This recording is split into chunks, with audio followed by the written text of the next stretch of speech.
મહારાષ્ટ્ર રાજ્યને અડીને આવેલા એવા સાગબારા તાલુકાનું અંતરિયાળ ડુંગરાળ તેમજ જંગલ વિસ્તારમાં આવેલું નરવાડી ગામ આખું પાણીમાં છે. ગામમાં અને ઘરોમાં પાણી ઘૂસી ગયા છે. મોટા ભાગે અહીં કાચા ઘરો હોવાથી ઘર વખરીનો સામાન પલળી ગયો હોય ભારે નુકસાનના અહેવાલ છે. ગામનો અવરજવરનો રસ્તો નદીપટમાં ફેરવાઈ ગયો હોય. ગામમાં અને ઘરોમાં પાણી ઘૂસ્યા હોવાથી ગામ સંપર્ક વિહોણું બની ગયું છે.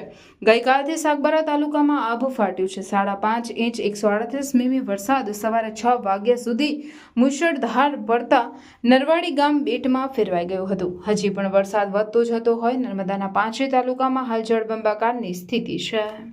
શું તમે પેટ્રોલના વધતા ભાવ અને ગાડીના મેન્ટેનન્સથી કંટાળી ગયા છો અને ઇલેક્ટ્રિક વ્હીકલ ખરીદવાનું વિચારી રહ્યા છો? તો ચિંતા છોડો, કારણ કે ગુજરાતની 16 વર્ષથી પણ વધારે અનુભવ ધરાવતી કંપની યો બાઇક્સનો શોરૂમ હવે આપના ભરૂચમાં આવી ગયો છે. અહીંયા તમને યો બાઇક્સ અને જેલિયો કંપનીના ઈ બાઇક મળશે. અહીંયા ઇલેક્ટ્રિક વ્હીકલ ફક્ત ₹60,000 થી શરૂ થાય છે.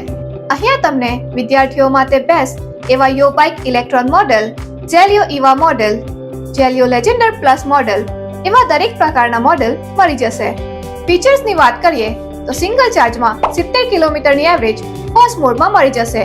તેમજ digital speedometer, reverse gear system, cruise control, mobile USB charger, remote lock system, વિશાળ ટેકી space, BLDC motor, tubeless tyre. Plus પોઈન્ટની વાત કરીએ તો આ ગાડી ચલાવવા માટે તમને પેટ્રોલ, RTO, RC બુક અને PUC ની પણ જરૂર નથી. અહીંયા તમને સરળ હપ્તેથી EMI પણ મળી જશે. સાથે ફેસ્ટિવલ ડિસ્કાઉન્ટ 2000 થી 5000 સુધીનું તો ખરું જ. અરે આટલા ઓછા ભાવમાં તમને આખા ભરૂચમાં આવા ફીચર સાથે કોઈ પણ કંપની ઇલેક્ટ્રિક બાઇક નહીં આપે. તો આજે જ પધારો જય માં ઈ બાઇક, દુકાન નંબર 13, શ્રી નિકેતન ટાઉન, ચામુંડા મંદિરની સામે, જરેશ્વર, ભરૂચ.